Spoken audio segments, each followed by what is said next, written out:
Not every upper moon was a victim. Some were dragged into darkness, forced into lives they never chose, and others chose it. And that changes everything. Because once you see the difference, you start to realize something unsettling. Not all monsters are created the same way. Starting with one of the most despised demons, Kaigaku. He was an orphan who survived by stealing, believing only strength deserved respect. Even after Guillaume took him in and gave him shelter, he still stole. And one night, that choice cost everything. He made a deal with a demon to save his own life, letting it into the temple. Almost everyone inside was slaughtered because of him, while Guillaume was blamed for it. Years later, he joined the Demon Slayer Corps, training alongside Zenitsu. He mastered 5 forms of thunder breathing, but could never use the first, the most important one. And this is where everything changes. When Jigoro chose Zenitsu as his successor, Kaigaku's resentment grew, seeing him as a weak coward who didn't deserve it. So instead of improving, he doubled down on his pride, refusing to accept his own weakness. And eventually, he chose power over everything else. Defeated and desperate, he sought out Kokushibo and accepted Muzan's blood. Within months, he rose to Upper Moon 6,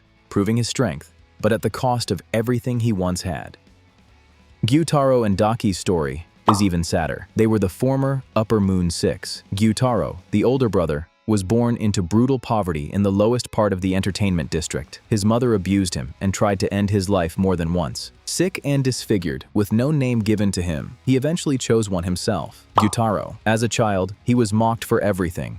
His looks, his voice, even his smell. With no food, he survived on whatever he could find. Everything changes when his sister Ume is born. For the first time, he finally has something to protect, and he becomes her guardian. Even their mother feared him until the day she died. When Ume turned 13, everything fell apart. He came home and found her burned, left in a ditch. She had blinded a samurai with a hairpin, and this was her punishment. He held her, begging for her to be saved, but no one came. And then the samurai returned. But this time, Gyutaro fought back. In his rage, he kills them both, the samurai and the woman who ordered it. He carried her through the district, begging for help, but no one stopped. They're close to death when someone finally appears. Doma, the Upper Moon 6 at the time. He offers them a way to live. He gives them his blood and tells them to grow strong enough to serve Muzan.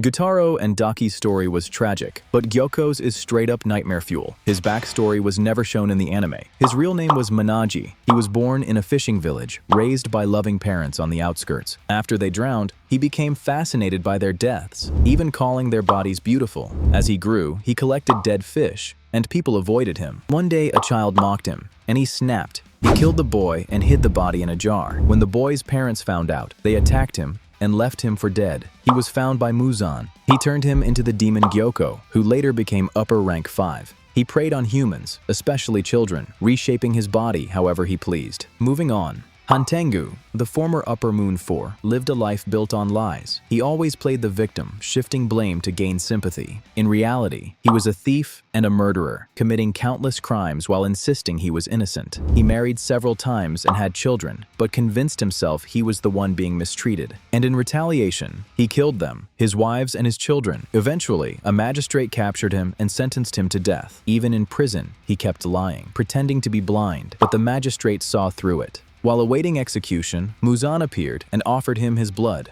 Hantengu accepted, becoming a demon. From that point on, he developed a blood demon art that split his emotions into younger, powerful clones, each with its own abilities. That's what earned him the position of upper rank 4.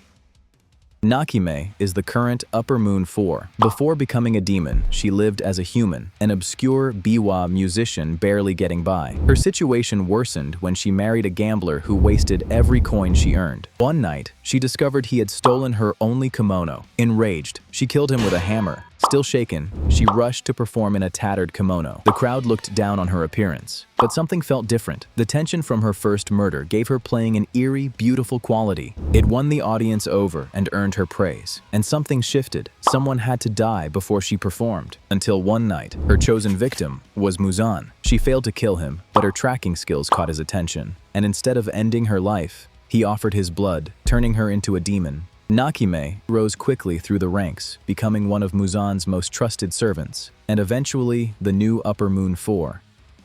Akaza has one of the saddest backstories of all the Upper Moons.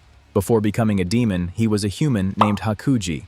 He grew up in poverty, fighting and stealing to care for his sick father. But when his father learned the truth, he ended his own life. He left behind a letter filled with apologies and one final wish for Hakuji to live a good life. After that, the villagers banished him. Everything changed when he met Keizo, who took him in and trained him. That's when Hakuji fell in love with Keizo's daughter, Koyuki. He promised to marry her once she recovered and worked tirelessly for their future. Then tragedy struck. A rival dojo poisoned both Keizo and Koyuki. The loss shattered him, and Hakuji snapped. He slaughtered all 67 members of that dojo with his bare hands. Muzan found him soon after and turned him into the demon Akaza. Even as a demon, Koyuki's memory never left him. His compass needle technique was inspired by her hairpin. During his fight with Gyu and Tanjiro, his human memories returned and overwhelmed him. In the end, he chose to end his own life, unable to carry the weight of his past. Akaza's story is heartbreaking, but also strangely beautiful. But something important happens right after this. Quick shout out to Mary Jane for supporting the channel. If you want to be next, comment, "I subbed."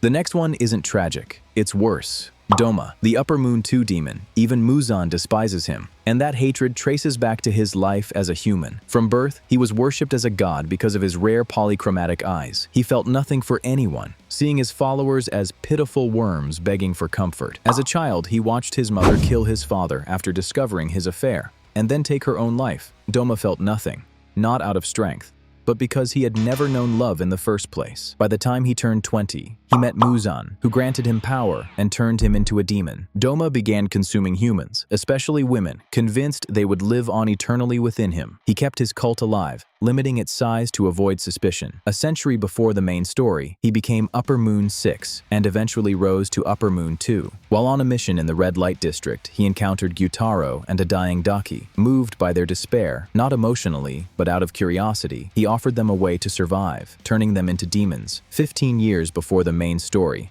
he met Kotoha Hashibira, who had fled her abusive family with her infant son, Inosuke. Drawn to her purity, he allowed her to stay. But when she discovered what he really was, she tried to escape. Fearing Muzan's wrath, he chased her to a cliff, and in a final act of love, she threw her son into the river to save him. Doma then devoured her, leaving behind only a single bone. At some point, he also killed Kanai, the former Flower Hashira, making him Shinobu's sworn enemy. Doma is terrifying, not because of rage or tragedy, but because there is simply nothing inside him.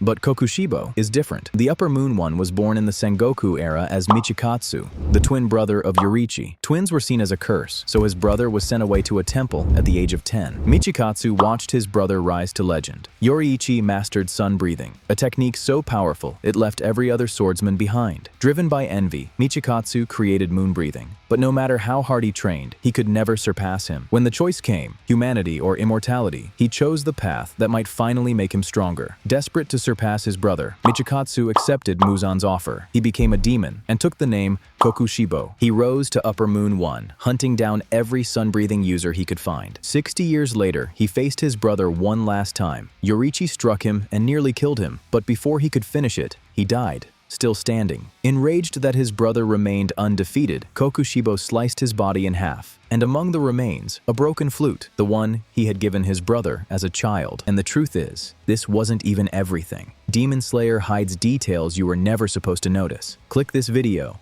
and see the craziest Easter eggs you missed.